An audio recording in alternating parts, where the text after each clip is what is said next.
Polavaram project authority chief ఎగ్జిక్యూటివ్ను Centre for Liberty chairman AB Venkateswara Rao కలిశారు. Polavaram ప్రాజెక్టులోని diaphragm wall నిర్మాణ భద్రతపై ఉన్న అనుమానాలను ఆధారాలతో కూడిన లేఖ ఇచ్చామని కూడా చెప్పారు. నాణ్యత భద్రతా ప్రమాణాలు సరిగా లేవని అధికారులకు చెప్పామని తెలిపారు. అనుమానాలను నివృత్తి చేశాకే ఎర్త్కమ్ రాక్ ఫిల్ డ్యాం నిర్మించాలని తెలిపారు.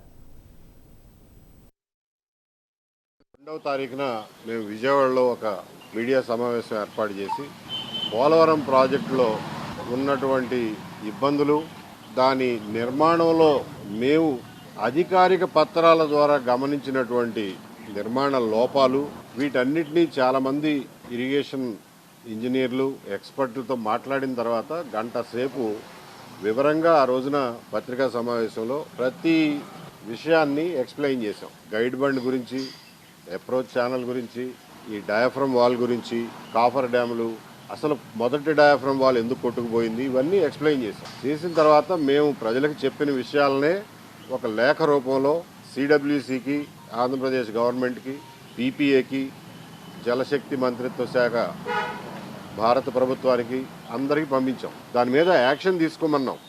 మేము రేజ్ చేసిన ఇష్యూస్ మీద అవసరమైనటువంటి యాక్షన్ తీసుకోండి అన్నాం. ఏమీ చలనం కనపడలేదు. దాంతో మార్చి 23వ తారీఖున అయ్యా ఒకసారి మిమ్మల్ని కలిసే అవకాశం ఇవ్వండి, మాకు మేము కలిసి ఇవన్నీ మీకు ఎక్స్ప్లెయిన్ చేస్తామని చెప్పాం.